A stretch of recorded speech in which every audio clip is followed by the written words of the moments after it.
Hey. Hello, everyone. Welcome to your favorite Monday night entertainment. This is the Bling Show.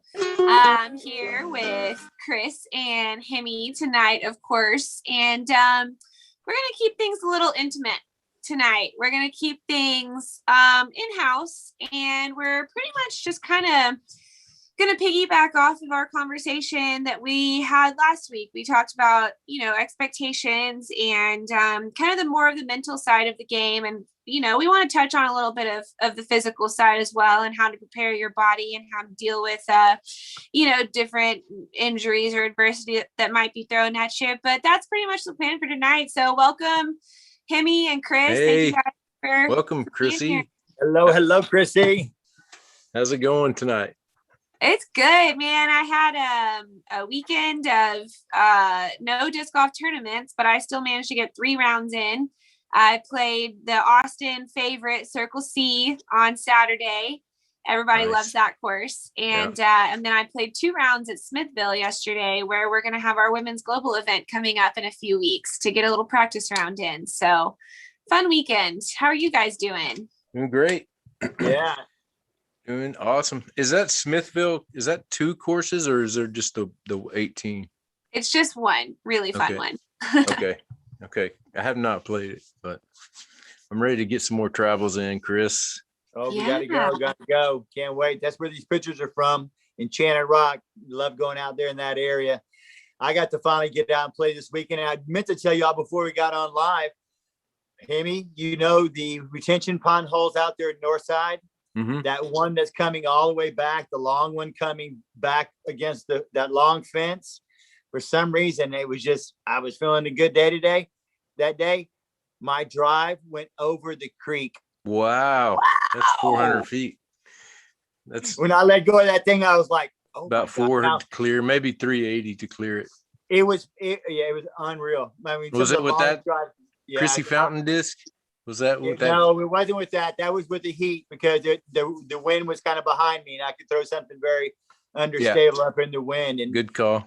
And I didn't even turn hard on it. It was just like we had talked about earlier, a little bit more on the timing. But anyway, so I finally got to get out there with Mr. Jake and play a little bit. But I do want to say, this disc is now in my bag permanent. This Beautiful. Is the Longhorn mint disc. And y'all know me. Most of y'all know that I keep about 8 discs in my bag when I go play, and that's it. I throw about 3 of them, and the others are just backups. But this one is in my bag forever now. I love this plastic. You know me, I also don't know what the plastic called, so I'll let Chrissy say that. But thank you so much, Chrissy, for this Longhorn. Highly recommended. I'm not much on exaggerating or hyperbole. Thank you.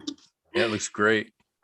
Yeah, the Mintus Longhorn is great. It's such a reliable thrower for me. A lot of people, I guess, compare it to like a Wraith. They've said that it's taken the Wraith out of their bag. And the plastic that Chris has right there is called Apex plastic. Mm-hmm. And it has my custom little KF stamp, mini stamp on it. And looks sharp. I'm a fan of the mini stamp. I've always been. And notice I did not put a Longhorn like I promised. No Longhorn. Well, it is a Longhorn, so you don't have to. But I wouldn't do that. So pretty with that. Like you said, that beautiful small logo on there. Yeah, it's got some nice swirls in it too. So yeah, if you guys haven't checked out the Longhorn, and I don't know if you guys have checked out my social media lately, but I got a couple of prototypes for the new mint discs that are going to be hitting the market soon. And the one that I'm absolutely loving is called the Grackle. And, I heard. Oh man, it's like T-Bird, like just straight with just like the best little fade at the end. And I've really been enjoying throwing that one. And I like the name because grackles are those like pesky little birds that are always like in the HEB parking lots on the, on the power lines and stuff that always poop on your car. And they're pesky. And so I think about like, hey, I'm going to throw this grackle and I'm going to get on people's nerves because I'm just going to try to keep parking it. And so, I think it's great. You're going to be seeing a lot of this disc. So that's what you tell them. Yeah, exactly. So the grackles, they definitely just take over by force. Yeah. So how does that compare, the grackle? How does it compare to that Alpha? It seems like the Alpha was kind of the T-Bird for me. Yeah. You know, I think the Grackle is just a tick slower in speed. So for me, I don't have to muscle it quite as much as I do the Alpha, but I still get a really similar flight path out of it. So I'm all about finding those discs that you don't have to necessarily like put 100% into to get a full flight. That's why I really love throwing the Shrikes. I feel like I can throw those between 80 to 90% and I get the same flight pattern every single time. So that's how I feel about the Grackle so far. The 3 rounds that I've thrown it. But don't get me wrong, I still have 2 Alphas in my bag that are like my go-tos. So it'll find a place for sure. Yeah. I want to try it. So does Mint have a Shrike type disc? Not yet.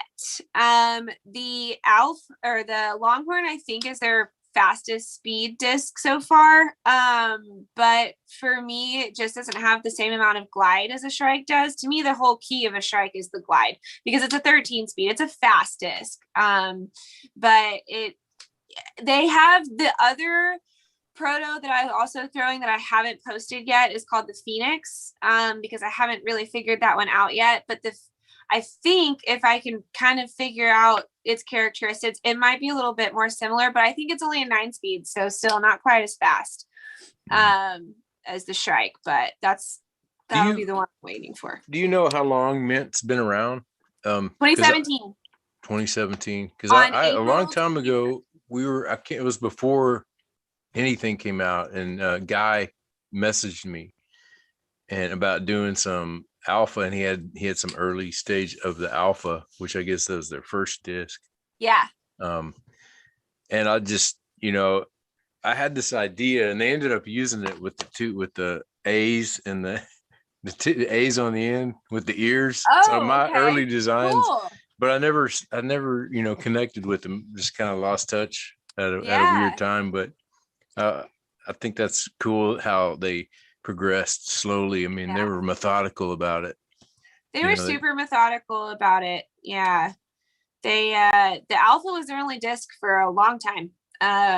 But they got the hype up, and was that when it was just Guy, or I think it's been Guy, Zach, and Chris from the beginning. Okay. Mm-hmm.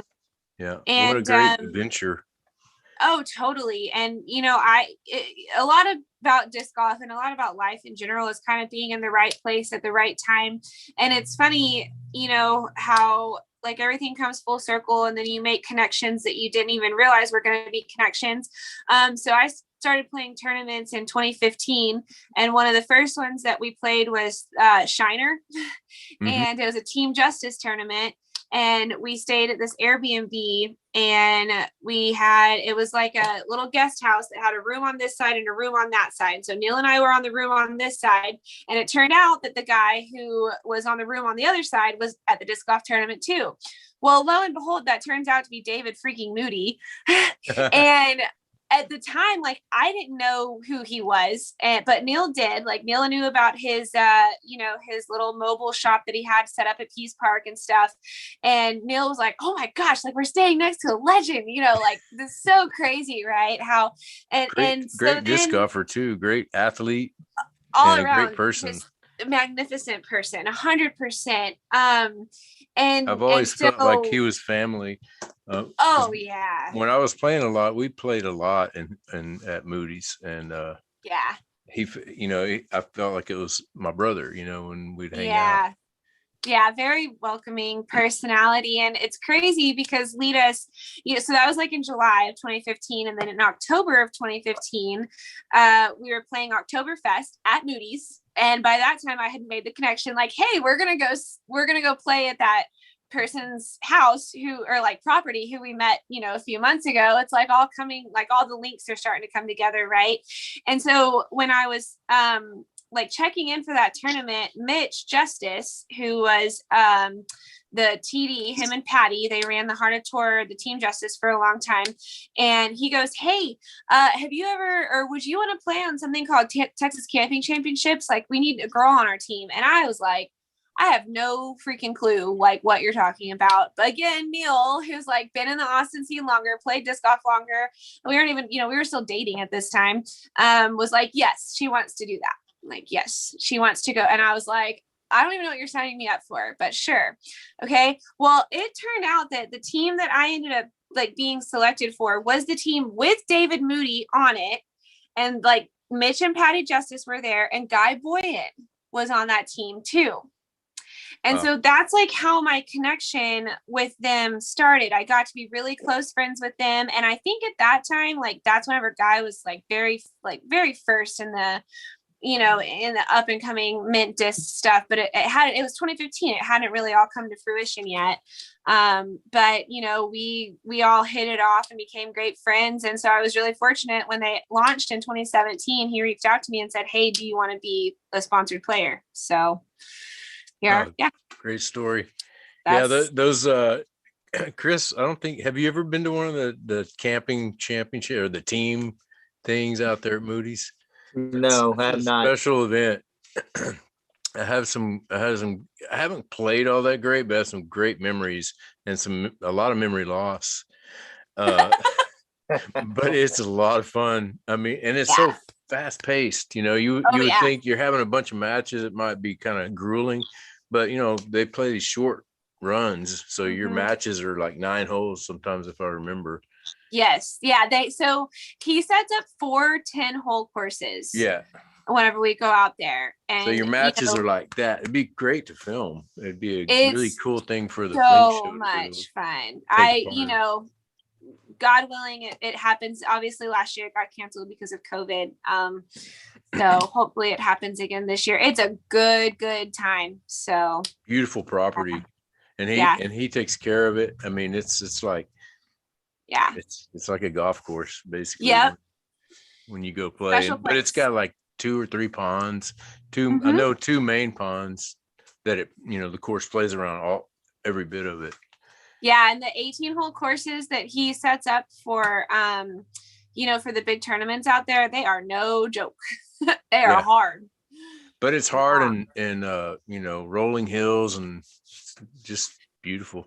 And the sand, walking through the sand out there, it'll make your legs tired. Sandy loam. Yeah, they got a different soil out there. I remember that. Yeah. I threw for a $200,000 A spot out there one time. Oh yeah. It's going up. No, but that's where we did. I can't remember how much, but it was on those, where the tone poles are in this little practice area. Totally. They set it up there. It was about a 300-footer, windy, chained out. Oh man. I have 3 aces in my lifetime, and 2 of them are at Moody's. So if that doesn't, I have one at Moody's. I have one. Are you on the wall? Did you sign the wall? Probably not. I was playing with Yeti though. Oh. And I think I was. We talked about it. That's what it was. We talked to Jay about it. I told him that it was a righty hole. It was like this short through the woods, kind of downhill, 280 shot, and I threw a Stingray. Well, hey, we should make a weekend of it. You guys should you should come out and we'll all go to Moody's and go tour his property. That sounds great. That'd be great. Ready for that. I am there for sure.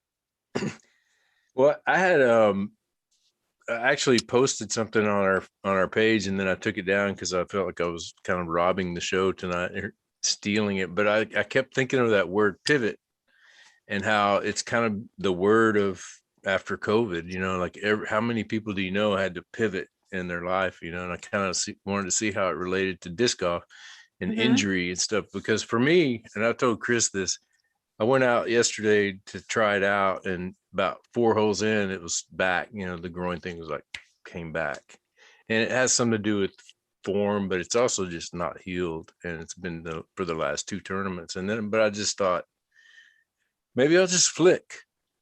And so that's kind of my pivot plan right now, is to let it heal good. Because from everything I've researched, those kind of injuries take a long time. And so maybe I'll just take a few months off and just flick and putt, and so I'll come back, with an equal game. Because if I learned anything from watching Jomez this past weekend, the live coverage of the Jonesboro, they don't even talk about having a flick. It's just part of their game, like there's at that level, there's not, he's a good forehand or backhand. They don't really get into that because they all have equal, at least the top guard that I saw, every one of those could throw it 450 foot with either hand, pretty amazing. So I'm going to come back and I'm going to show Chris the unicorn off, and Chris calls my flick the unicorn because it never comes out. Well, I did say to you earlier when we did speak, I said you do have a perfect partner on the show to teach a lefty flick, because I got to play with her, and how did I express that to you? I go, she likes to flick lefty like you like to backhand lefty, meaning that to me, being a left-handed person, you always like to finish that disc to your left hemi. And in Chrissy, even if she was flicking, she didn't mind it finishing to the right, which is basically the same throw if you're backhand or forehand. So I said, if anybody you could learn from on a very effortless flick is Chrissy. Oh, I know. Watch it. It's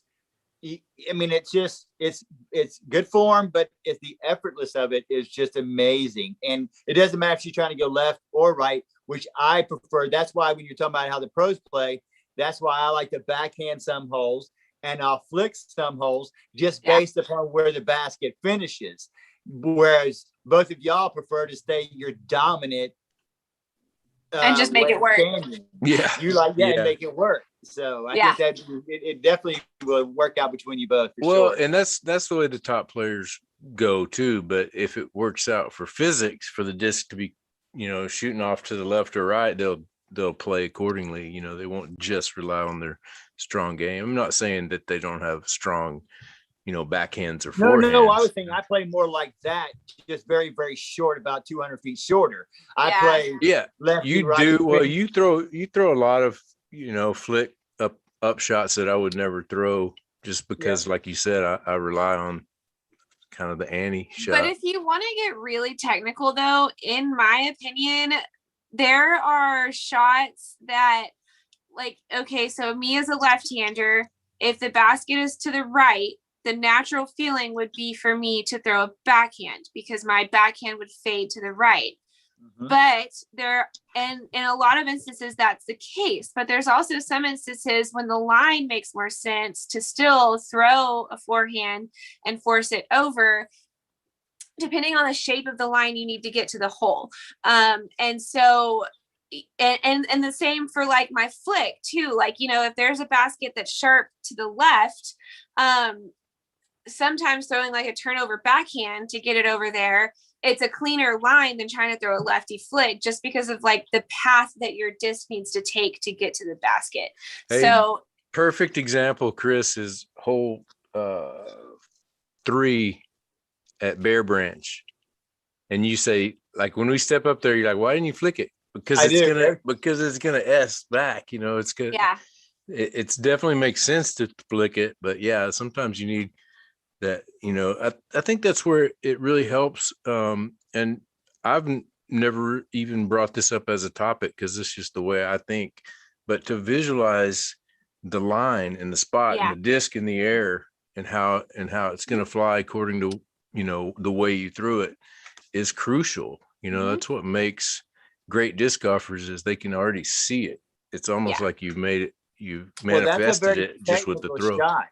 On the level of technicality, that is a extremely high level technical shot. I mean, not most people, you're talking about even up there into the high intermediate, and some of the advanced players don't throw like that. Yeah. Well, you're throwing against physics for sure. We're getting very like advanced and technical in this conversation for sure. But like you were saying, visualizing that line, like I do that with 14-foot putts. And I know that sounds silly, but I literally I draw a line like from my hand, like to the basket, and I draw it to the chain that I want to hit. And then like, I just know whenever I release my putt, I'm trying to stay on that line that I drew. So I do that for like, 14-foot putts all the way to, 340-foot power shots. And a lot of times on, like on gettable par threes, I don't even look at the basket. I'll look at a tree that's like past the basket, because like that's where I need to get close to the basket. I don't know. Yeah.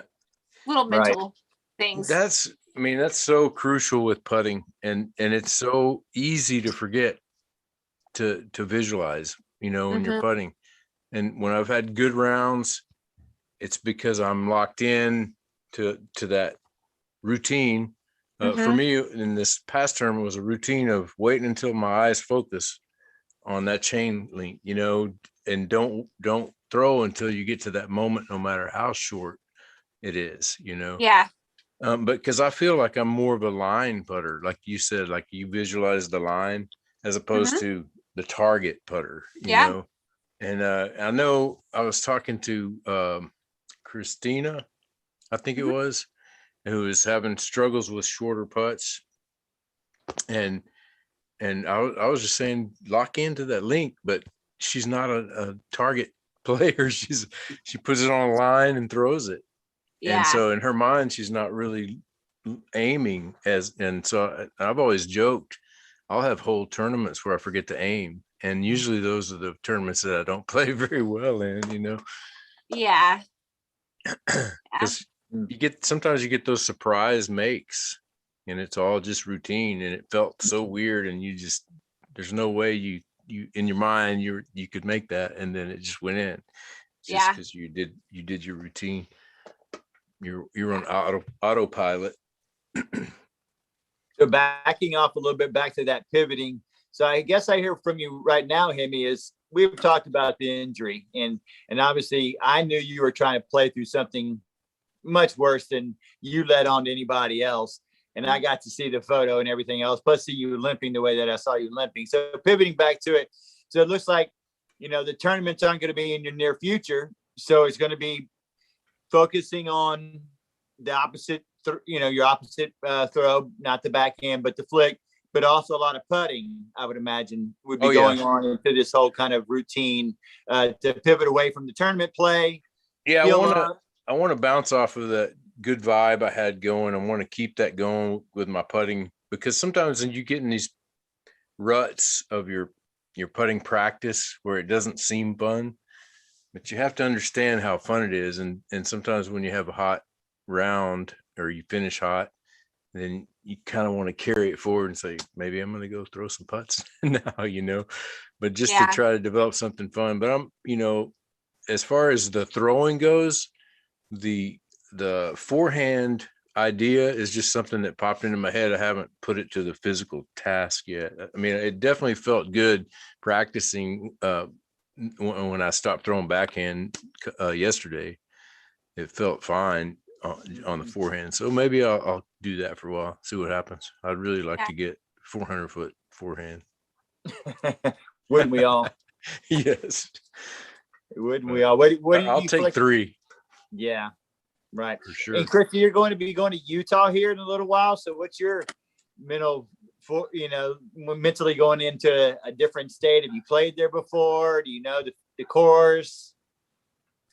No, none of those things. I have never played in Utah before. It was such on a whim kind of thing. So I went and played on Saturday at Circle C with Stephanie Vincent and with Neil, and we were talking about upcoming tournaments, and she was like, "You should sign up for Pro Worlds," and I was like, "What?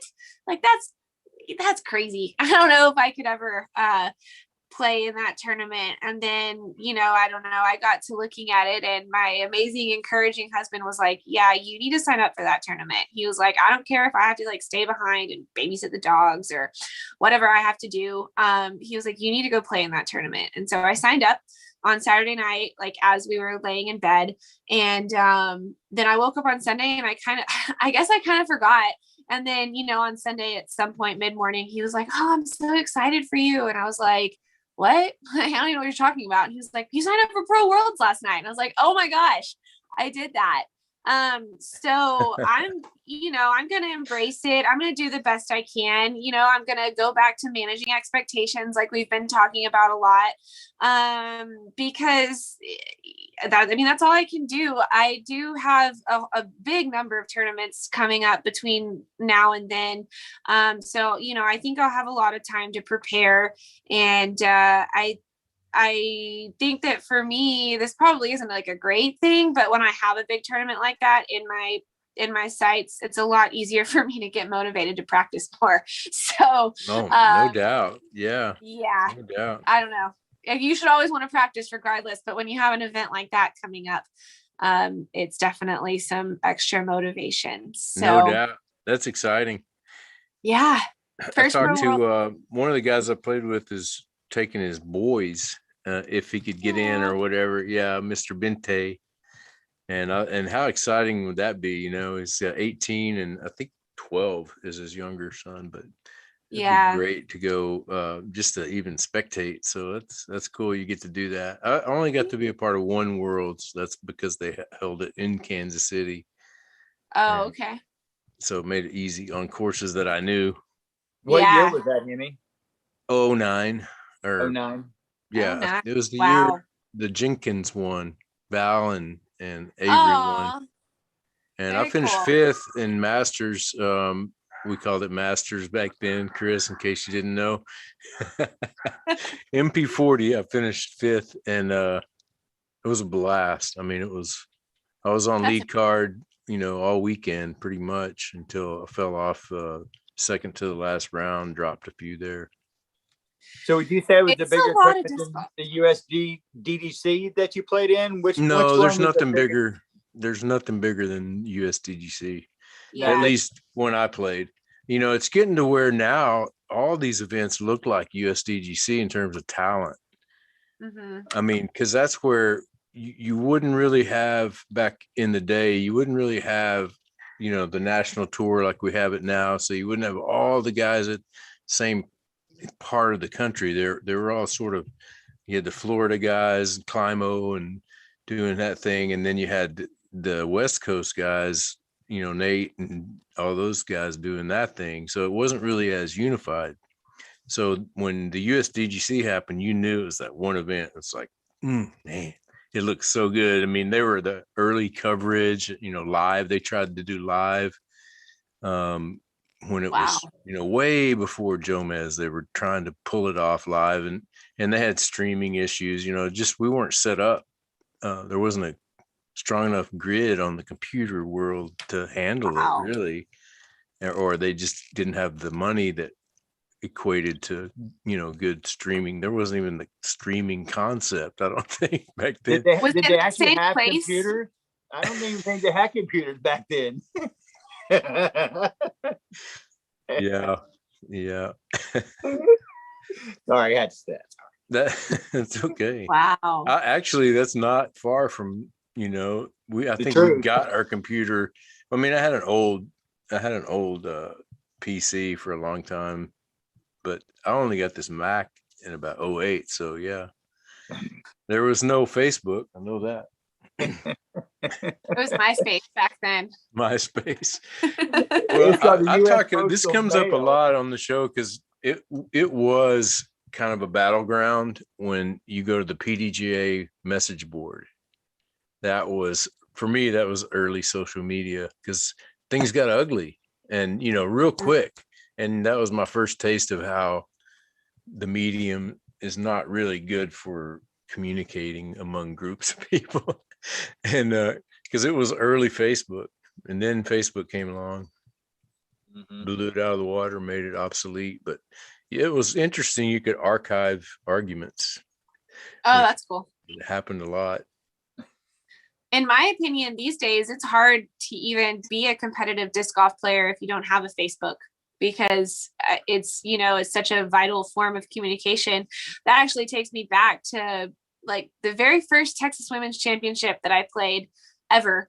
And it was out at Wilco in Leander, and I went out to the course on Saturday morning, and there was no one out there, and I was like, where the heck is everybody? Like, it's getting time. And I happened to see like a couple of other ladies walking by, and I was like, hey, like, I'm here for the women's tournament, like where is everybody? And they're like, oh, everybody checks in at the Doghouse Drinkery like half a mile down the street. And I was like, what?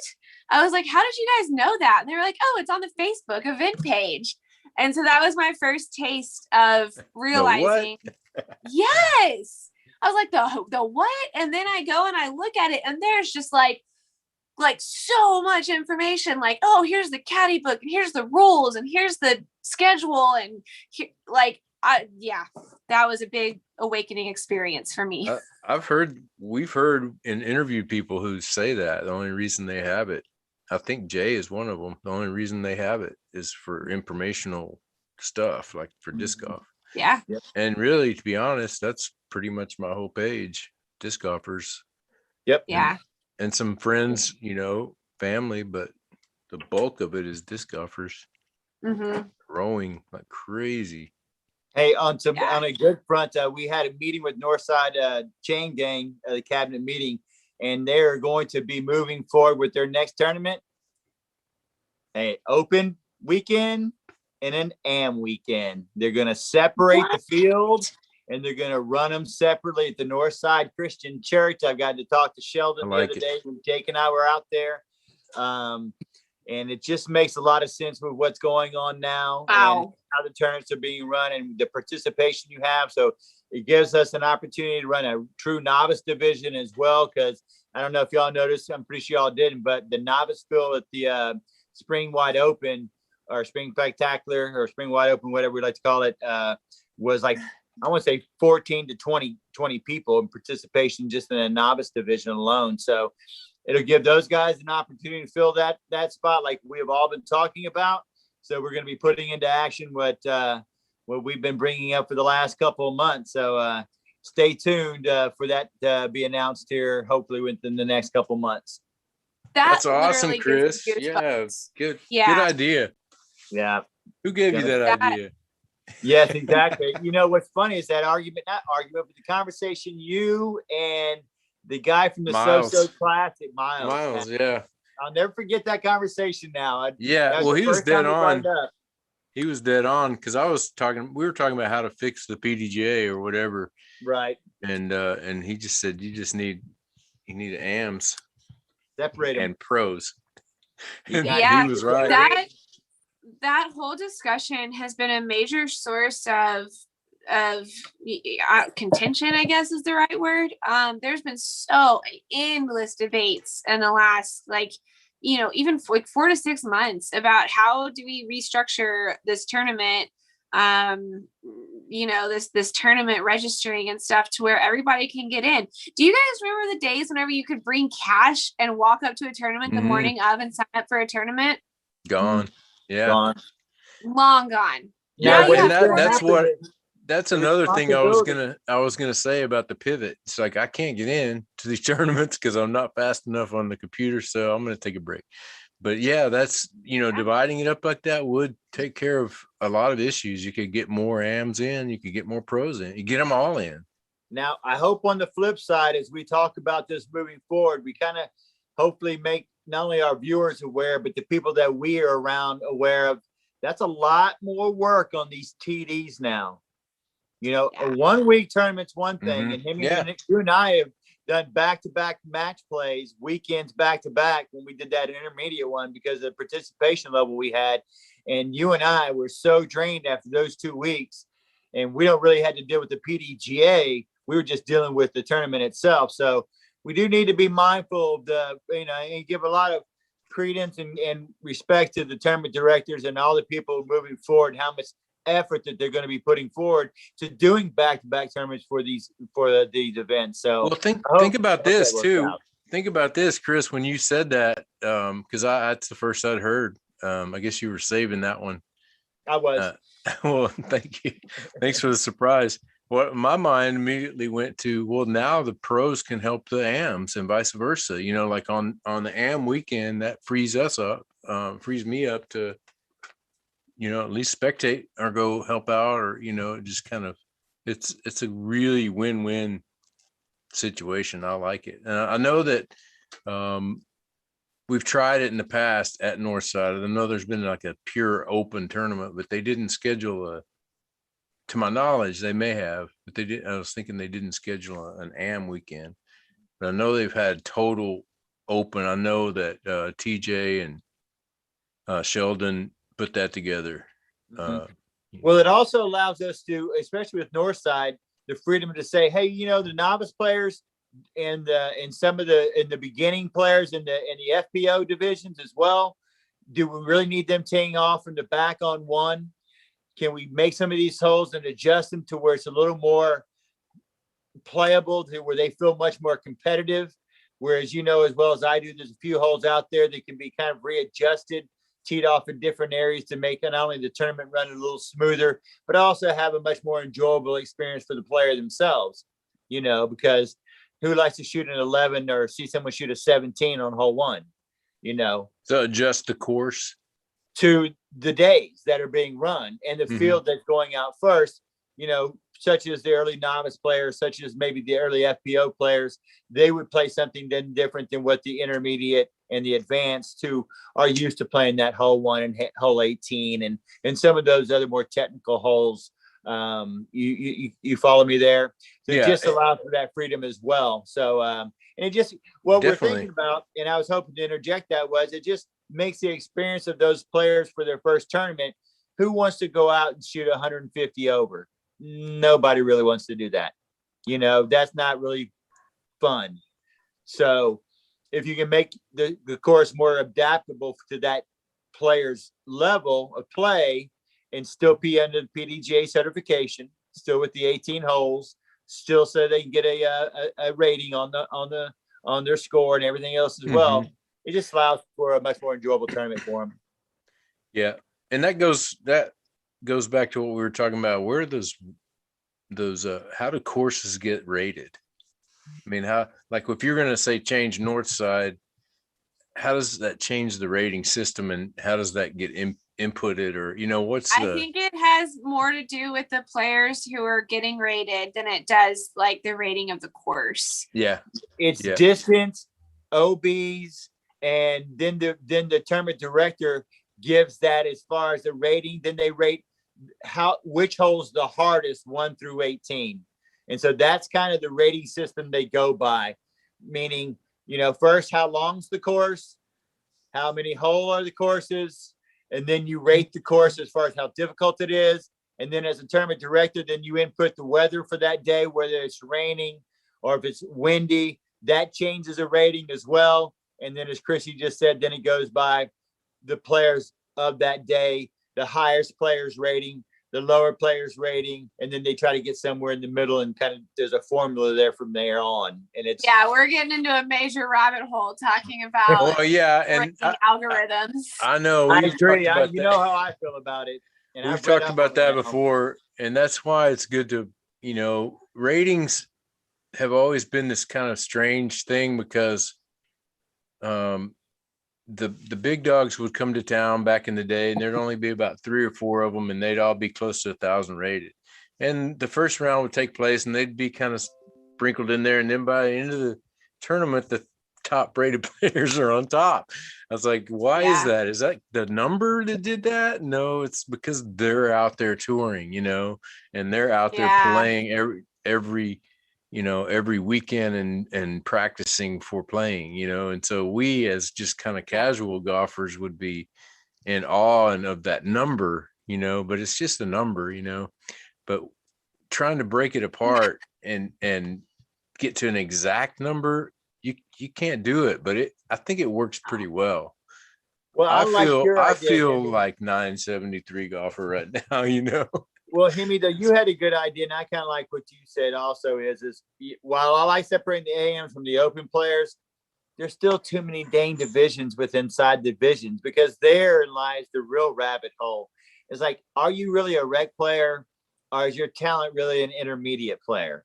And if you're an intermediate player, are you really a talented intermediate player, or you really should be an advanced player, but you don't play enough to be an advanced player? So everyone kind of feels excited that they're trying to work the system. And I like what Hemi said. You have novice, rec, advanced. Move on about your business, you know. Mhm. And then you have open and open masters, which are people above 50. Young guys, Yeah, old guys. yeah. I think 40 to 50 is very manageable. You could be a great disc golfer at 48. And I mean, Ron Converse is a perfect example of that. And he's still going. He's well past 50. He's still beating the pros, you know, the youngsters. So for me, it's like I've always said that's too young. 40 is, you know, because that's about when I started. It seems And a 40 little. today is not 40 from the 70s. 40 today is not Oh, 40 okay. from the 80s. You know that as well as I do. Let me get my I mean, calculator. I remember growing up. No, I'm just saying physically, you know, the health wise, the shape. 40 is the new now. 30. Yeah, it depends on who you are. You know, But the I guess. majority, you know, Yeah. especially the athletes that are out there now today, that when we played back in our day, we're much more in shape than our grandfathers were, our uncles or aunts most of the time. Unless, of course, you come from where Hemi's from in West Texas, where you're working on the freaking ranches, you know, Yep. in the oil field. That's a completely different kind of living. But I'm from the city where you have a bunch of lazy people eating Pringles. So, you know, if you weren't athletic, you just had a bunch of beer gutted guy drinking in the back of their Chevy trucks, you know. I mean, and then they turn 40 and they look like they're 60, you know. You don't, you know what I'm talking about, Hemi. Oh yeah, I do. I get You it. know, not everybody is as svelte as you and I. Yeah, well, I stepped on the scales this morning, so I'm not going to claim any svelteness. No sveltness for you, huh? Yeah, okay, sorry. Soft, but not svelte. No, but I just think 50. That's what they do in ball golf or stick golf, as Chrissy likes to call stick golf. That was a nice little kind of. It felt guttural when you said it. Stick golf. Yeah, it feels like when they call it frisbee golf. Yeah, right. Like your version of that. Right. Like Do you guys? I'm sure you guys have seen it floating around on Facebook this week. Man, I can't remember his name, but PDGA number 9 passed away this past week. What was his name, man? I saw it. Yeah, I saw but, that. But he just had the most incredible quote. Did you guys see his quote? No. It said when it's talking about golf, right? It says when a ball dreams, it dreams it's a frisbee. I love that. I've seen that before. That's good. Oh yeah, good stuff. Heck yeah, he'd rather be thrown than hit. That's for sure. When you say be thrown, well, and the other thing too, it's like in golf, you know, when you miss a shot, you don't get to throw your club. It's like considered bad etiquette. But in disc golf, you throw your club every time. That's every true. Shot. Mm-hmm. And not only that, you slam it into some chains to finish. You know, it's much more pleasing to the soul. Or if you're Meredith, you throw into a tree. Yeah, or you could hit trees. Those don't feel as good. But no. And shout out to Meredith. Shout out to Mare. Sorry you couldn't be with us tonight. Missing you tonight, but she'll be back next week. Oh yeah. So Matt just posted. Is that something you wanted to talk about, Matt? We need to talk to Matt tonight. He needs to come on. Hello, Matt. Say hello, Matt. He's going. He sent this. Casey White shows us why we all need the Discmania disc tilt. Oh yeah, he threw a tilt over some trees and it landed in the basket without hitting a single chain. And that disc is the craziest disc I've ever seen before. It's stable. Is that the one you're talking about? Yeah, and it's so stiff. It feels like if you hit a tree with it, it's going to snap in half. Yeah. Is that the one with the rim is up? It's not all the same size. Is that disc? It's just flat across the top. Oh The no. one that I was thinking of. It feels a lot like a flick, like a Discraft flick, if you've Yeah. ever thrown that. That's what I was thinking. But I've only seen it once. AC White. I can't. I wanted to play it, but I don't think you can see it. There's some kind of glare happening. No, plus you're above go the other way. Go toward your face. I can share it in the comments too. There you go, right there. Closer to the camera. Now we can see it. Yeah, it just Man. goes. You can't even see the basket. He throws it over the trees. It just lands in the cage. Doesn't even bounce out. It just stays. Holy cow! For an ace? No, I think that was an upshot. It's an upshot. It was a nice par. Oh, speaking of that, that's at Jonesboro. That hole's at Jonesboro. So shout out to all of the Jonesboro winners. Ricky Wysocki, continuing his hot streak from Texas, got another win at Jonesboro, and Katrina Allen got a pretty demanding win at Jonesboro this weekend. And I don't know if you guys have gotten the opportunity to watch round 2. I haven't watched the final round yet, but you guys, if y'all want to see a putting clinic, watch Katrina Allen on hole 2 or round 2 of Jonesboro Open. It is incredible. So cool. She's good. Really yeah. good. I Really saw good. her. I was going to ask her if we ever had a chance to talk to her. Is what was that putt in at Swope Park? I saw her hit this clutch, like 70-foot uphill putt with a gallery, and I think it was the Kansas City Wide Open, but I checked her wins and she didn't win that one, so she may have taken second, but I thought that was for the win. But man, yeah, she can putt. She's and that's her kind of like down that, or the Val and those people were talking about and showing the stats that her putting was way down, her putting percentages. So it's something that she's really worked on and paid off. Mhm. And it kind of crept back. I watched the last 2 rounds, or I watched the live of the last round, and it kind of crept back in as she got tired, as it got, but she had 10 strokes or whatever at one point. Yeah, she had a little like cushion. 6, I think was it. She tightened it. Paige tightened it up. Paige was on track for double digits. Yep. Amazing. 1,000+ rated round, but she also had some putting woes at the end. I know Paige was hungry for that round. I watched the her press conference interview before the Jonesboro Open started, and she did not perform up to everybody's standards for her during the Texas swing, and she was like, I can't believe that people are asking me what's wrong when I have was 3 bad tournaments. I'm human, you guys.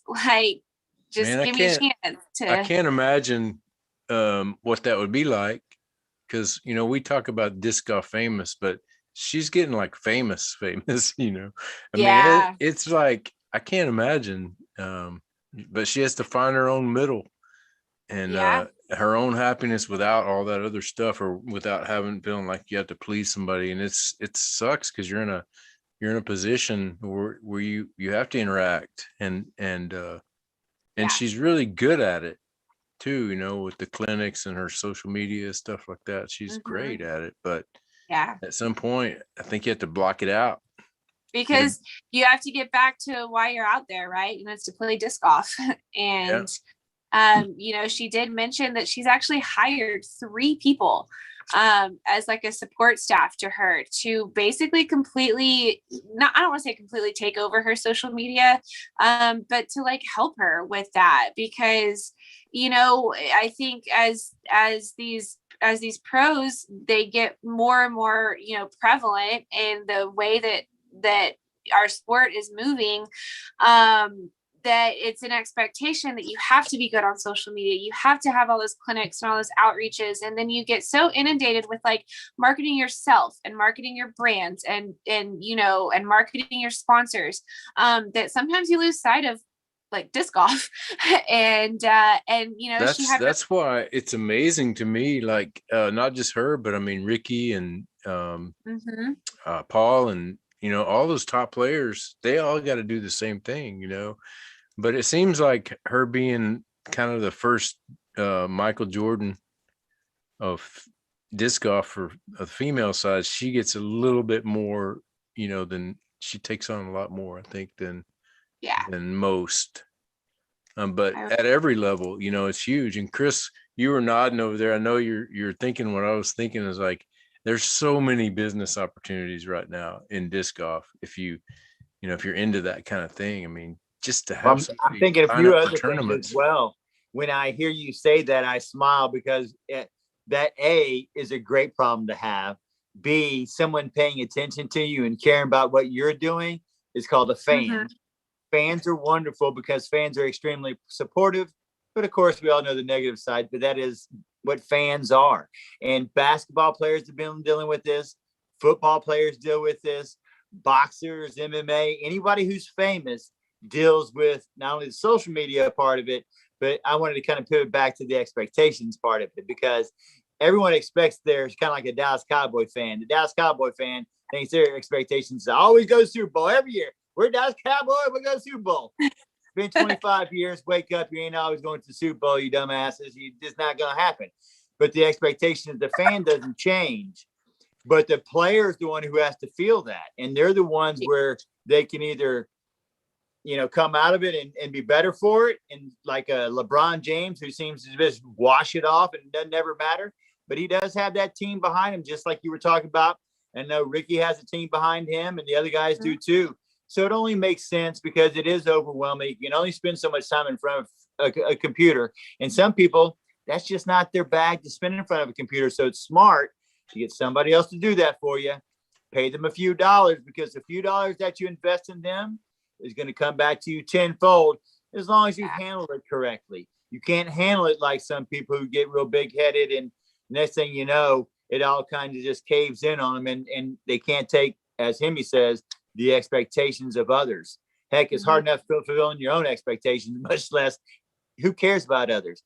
Worry about yourself, focus on yourself, let other people take care of the nuances of the internet and stuff like that, and move on about your business. This is going to be the new age, and it's kind of, I'm glad, because it just tells me they're going to start spending money on it, and I like that. Well, it's been grassroots for so long, the sport has, and much longer than, say, like when tennis hit the big time back in the 70s, early 70s. Because it was a little sport like disc golf, it was like nothing, and it just exploded out of nowhere. But I don't know if they had the grassroots connection that disc golf has. I'm talking about clubs and organizations and PDGA and all this for years. Like it's ready, it's ripe. But I thought of something when you were talking about that, about the expectations and about someone famous, how it might affect their game, because you spend all these hours and hours being basically just nobody, and then all of a sudden now you're somebody, and it's because of your game. So what I was thinking was, I was wondering if there would be some studies on this eventually about how somebody who's empathic, or somebody that takes on sort of other people's emotions, if they might wither as being, even if they might have the top skill, but because when they show up, they're taking on too much of the outside world, taking it in too much and not focusing, and how that would affect their game. How many empathic, shy people are out there not winning world championships? Is that a thing? And well, are there some remember Chuck Knobloch, the guy who was a New York Yankees second baseman, World Series, the whole thing, played for Rice University, a Houstonian, second baseman, all-star. And the next thing you know, he couldn't throw the ball from second base to first base. What happened? I mean, you can go watch it. It's one of the most odd things. Like, the man who's been doing something for 20 something years at such a high level, all of a sudden something just got in his head, and expectations, and something he could do so easily as a child, throw a ball from second base to first base. You go look it up. He couldn't accomplish it, and it took him out of the major leagues. He was never the same. So he was probably one of those empathic shy person, you know, and just couldn't handle the spotlight. In New York City, of all places, where no matter who you are, if you're on that team, you're famous. You know, you be the guy on the end of the bench. You're in New York City. You're famous. Yeah. You know, everybody knows you, wants to buy you a drink, wants to pat you on the back. You know, everybody's your friend. Well, and that's the way it is in the disc golf community. You know, you can show up and you know, probably make it through the airport without getting noticed, but not very far after that, somebody's going to know who you are. Oh, there's Ricky Wysocki. And but you know, and I'm proud of our guys, the guys that we watch every week, you know, the way they're handling it, and the ladies too. They gave me two really great watches, you know, good use of my time on a Sunday to watch disc golf. And I can't think of anything better, but you know, just so well spoken, you know, and Ricky got his trophy, and Katrina's was emotional. And, you know, I love those moments, man. The trophy moment is spectacular in disc golf. And we talked about it running tournaments, how nobody did it, you know, why? And now, you know, that's the moment. It is. I remember Paige Shue when she won. Remember that one? And that was live moment. Paige Bjerkes, and that interview was tears. Everybody, the interviewer, her mom and dad, myself, you know, it was a great moment of sports, you know, and that kind of stuff is captured, and our guys handle it well. I'm proud of the disc golfers out there. Amen. Well, looking forward to next week's show. Is that the 3rd? Is that when we get to hear from that's the week after, right? 2 Mondays. Yeah, 2 Mondays. Yeah. Okay. Yeah. Anyway, looking forward to these shows, and Josh, like I said, we talked about, you know, getting some fitness questions in. And one thing, Christy, I was thinking, we were talking about putting. I wanted to ask you real quick. Do you have any games that keep you interested when you putt practice, or what is your routine? I have been getting more into the Perfect Putt 360 app this year. I don't know if you guys have tried that one. But that's a really good one.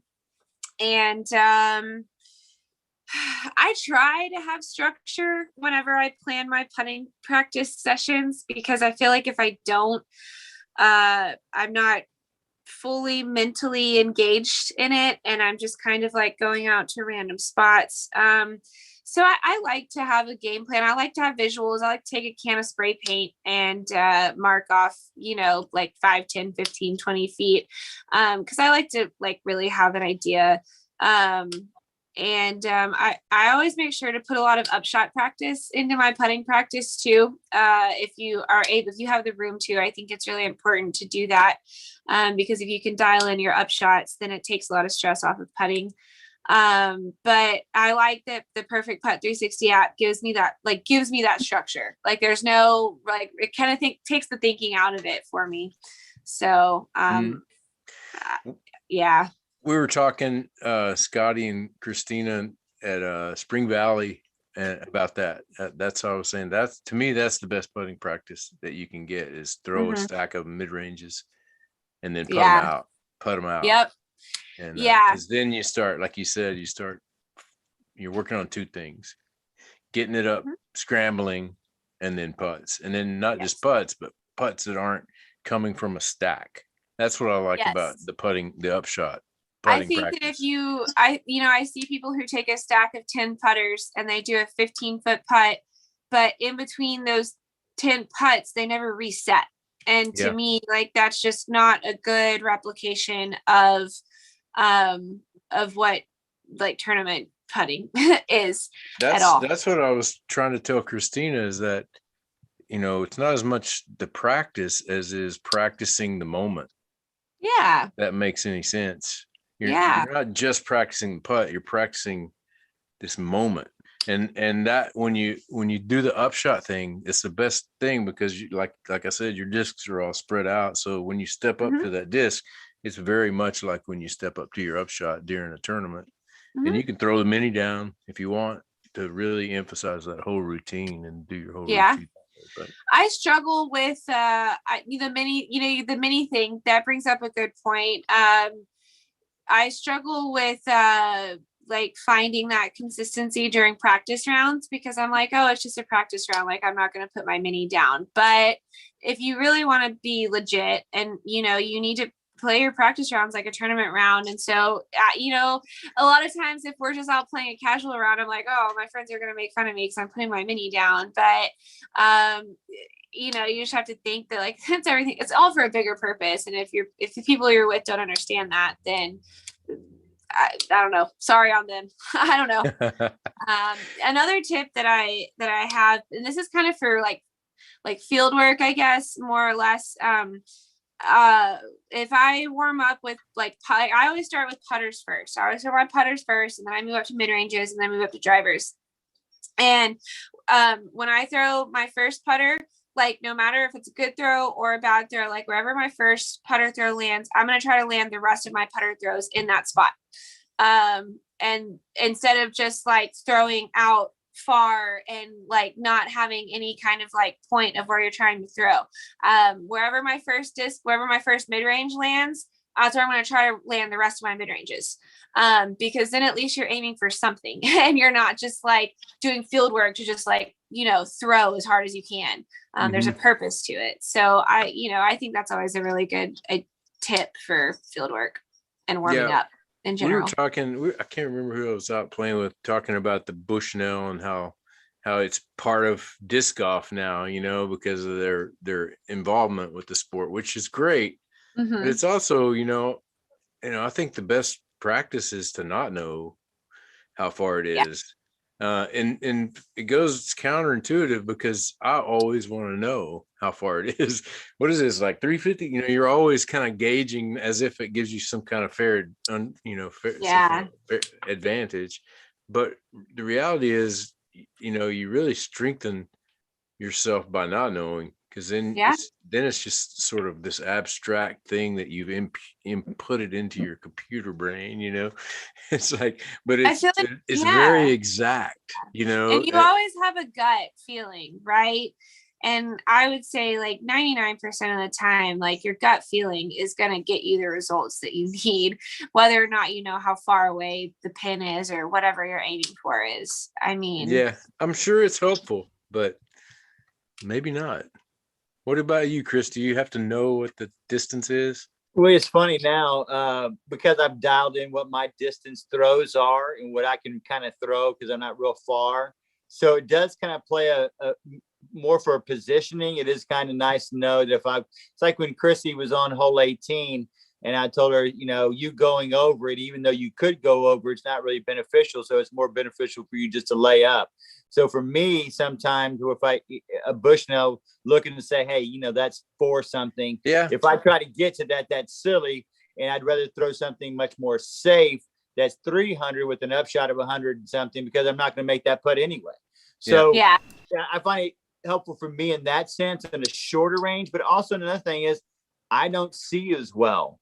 So distances and things like that are often off, because I'll let something go out of my hand. I go, man, that's it right there. I've got it. And the next thing I know, Jake will look at me like, man, what the heck are you talking about? You're going to be like, 100 feet short. I'm like, man, that's on it. And he's like, no. And he's right, but he sees it differently than I do. Even though out of my hands and out of the feeling, I'm like, oh, I got that one. That's it. Yeah. I was going to say, oh, go ahead. No, go ahead. Let's hear Matt. I was going to say, my depth perception is way off. So I got it after seeing other people were using it. I'm like, you know what? I'll try it. Like, just see what it's worth. I know my upshot discs, like the distances for those. I don't know how far I can drive, but I know my upshot discs. And so that helps me. So, like, if it's 250 feet or less, I know I can throw a zone. I can throw a putter at it. And if it's about to 300, then I'm throwing a mid-range. And anything after that is a driver. So I don't really use it for, like, tee shots, but upshots I think it's good to have for me. No doubt they're good. I mean, no doubt it's good to have one. I'm just talking about tooling your game, like doing your reps. Like if you're going to go out in the field, I don't know if you'd want to know every time what the distance is. I think getting kind of an abstract concept, that's where you learn how to judge depth perception, I believe, is with practice. I don't think you're just naturally born with the perception of how far something is. And sometimes a course will throw you off. Like there's a private course that they put up sometimes in the Dallas area called White Rock. I think that's what it's called. By the lake, out there by the lake. Beautiful property. And the Yeah. trees are giant. They're like mini redwoods. Yeah. And it really throws off your depth perception a lot. So I Yeah. could see how it would be necessary. But I think it's odd they don't let them use it in ball golf and stick golf. You're always gonna call it that I now. love that. But they've caddied because the caddies walk it off before the tournament. That's why. They do. Well, I'm just saying, I the know, caddies walk it off. that's true. That's That is, true. they But walk it why? off and then Why judge it wouldn't in a little they? book Why and- wouldn't they allow it? That's They know where awesome. that tree is and how far that tree is at the center of the green and that ridge and all that stuff. That's So the kind of stuff you get at USDGC. Chris, you were Yeah. asking how it relates to other. You get a caddy book, and it has Yeah. everything about that hole. I like that. I like what some of the Pro Tour events are doing now. They'll have, like a red stake and a blue stake. And Mhm. instead of marking that that's how far from the tee it is, it marks that that's how far it is from the pin. So like if you reach the red stake, you're 250 feet from the pin. And I think that's like, that to me is a way better like monitor than saying like, oh, the red stake means you threw it 325 feet off of the tee. You But have to like, do no, the if I'm at reverse that red math. stake, yeah, it's that's probably that's a stick golf thing. that's a stick golf thing. That's been Yeah. around forever. Yeah, That's they what do those that. markers are. So if you see a white one, a blue one, and a red one, that tells you 200, 150, 100. That's how that Yeah. goes. So Hey, you're doing a little Joe Mez plug there for us with your sleeve, but I saw that, and you should check it out. I saw it on Instagram. There's the 4 top players throwing all simultaneous. It's so great to watch, and to see the form, and each one of these guys is throwing 500 on that hole, probably 500. amazing. Great to watch. Wow. all right. Well, that's all I got for this week. Yeah. Well, it's good talking with you, Chrissy and Chris. We'll see y'all next week. Let's do it again. Same time. Yeah, Same back I channel. enjoyed it. Matt, thank you As always. for hanging out with us. Oh, hey, the Oh, Fling Show wait, theme Rick. song. We have a giveaway. Oh, that's right. We have 2. I was going to tell you real quick about this theme song. I was watching some of the footage from last week when we were talking, and I was just kind of like listening, and the song came, and I was like, okay, it's the new Fling Show song, and you're in it, Chrissy. Aw. But I'm gonna get it ready, record it, and get it playable. But we'll be debuting that next week. Yay, I can't wait. I also want to say for everybody who is out there watching, also, Chris is headed up to Denver in like a week like 3 weeks, right? Correct. And he's looking for a good course in Denver. So if any of our followers have any good suggestions for courses in Denver, drop them below so that we can hook Chris up with some good disc golf up in Colorado. Yes, please do. Oh, yeah. There we go. Look at that. That is the first run penny Midi. putter. This is the from MIDI. Lone Star Disc. I know what it is. That's the MIDI. Oh, it is the MIDI? Yeah, I've got 3. I'm gonna give away 3. All 3 are MIDIs? 2 putters, Okay. 1 spin die, Uh-huh. Whoa. and then 1 just kind of cloud burst. These are early experimental Lone Star discs that I had died with, but I'd like to give them away. And so if you will, trying to think of what we should write down in the bottom. Make us a comment. Oh, look at that. That looks good in the green. Yes, we have a lot of these. All custom dyed by Mr. Himalayan, except for one that I did. I need that. Isn't that nice? These, as he said, this is one of my favorites right here. Check that out. Can we get one? Good. Can we get one that says disc golf famous on it? I want a disc that says that. Hey, that's This good. I think was like Hemi's first one he ever did right here. Wow. Isn't it, Hemi? I think so. I think it's one of the Yeah, first. you're right. You're right. Because it had blue in it, but it was not the right kind of dye. How about this? Share tonight's episode. Share the episode. And then Share it with the world. I don't know. Chrissy's good with these things. Talk to us, Chrissy. How should we do this? Okay, well, I think I would say our keyword tonight has been pivot. So I would say the first person to drop a comment with the word pivot gets the first giveaway. So comment pivot now, and that'll be the first one. The second one will be something with sharing. I need to like research like how to do better like Facebook and Instagram giveaways. But I would say man, I don't know, I'm drawing a blank. Definitely share tonight's show. And I would say, we'll cut it off at like 5:00 tomorrow or something. And then, we can go look at all of our friends who have shared our show tonight, and we can, do some kind of fun drawing for you guys next week at the beginning of our show. And that'll be another one. And everyone who shares the show will do a drawing next week for whoever wins. Yeah. I like that. Yeah. Whoever shares the show next weekend, next week we'll do a drawing for a disc of your choice. okay. How's that, Hemi? That sound good? This is another one. I This do. is one of my I like it. favorites right here. I say we do top 3 because I want to give away all 3 of these. So All right, sounds good. top 3 for next week. That's The the Dada Dada. The Top Dada 2. putter. and the sunburst. Somebody's gonna get one for commenting with the word pivot. That's the easiest That's right. one. Oh yeah, that's right.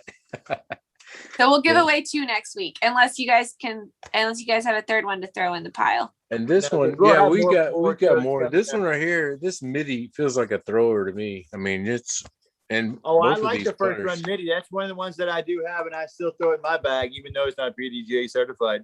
Nanny. I also don't want to give away too much information because this isn't set in stone, but Scotty and Christina came up with this brilliant idea.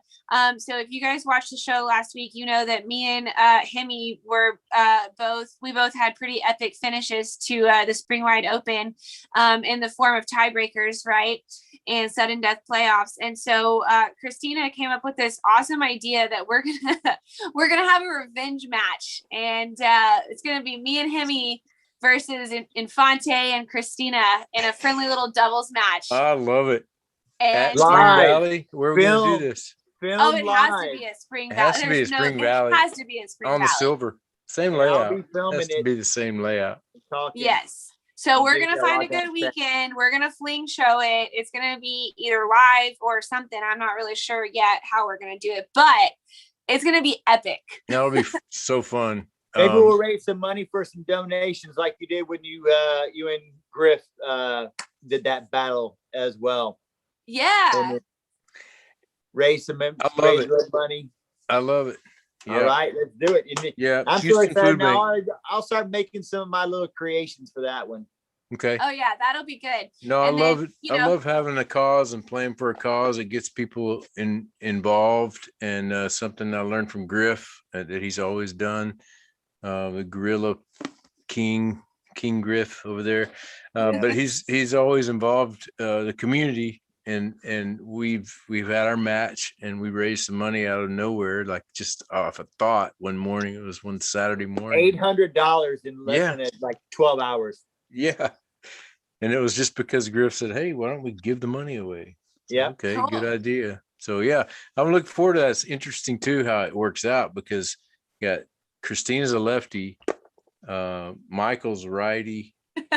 You're basically a righty, and I'm a lefty. I know, but if your you're flick doing game. lefty flick the whole time, we're gonna Well, have to figure that if out. we're gonna defend, if we're You'll gonna have to call pull this that forehand out. That's what he's I might saying. have to throw some regular style, but That competitive nature in him, he will not allow him not to go for it. That's the thing. That's why I knew when you kept fighting through it, you can't fight through injuries, old man. I just want to know if Infante's ever been on a card with 3 other lefties before. He probably has. He's played a lot of golf, and there's That's true. Wally and myself. There's some lefties out there. Yeah, there are. Are you wrong, Christiani man? just typed in pivot, so Woo, woo. I haven't gone through the whole list, but that's awesome. Christiani's been a supporter of the Fling Show for a long time, and I love it. That'd be great. So let me know, Christiani, which one you want, the putter or the MIDI. All right. Awesome, you guys. Thanks so much. Fun show tonight. Yeah, Got it. always a All right. blast. Thanks for joining us, Chrissy, and cheering us up, making our day. I'll have your song ready. It's got Lady Anheuser and Chrissy, Be a Fountain.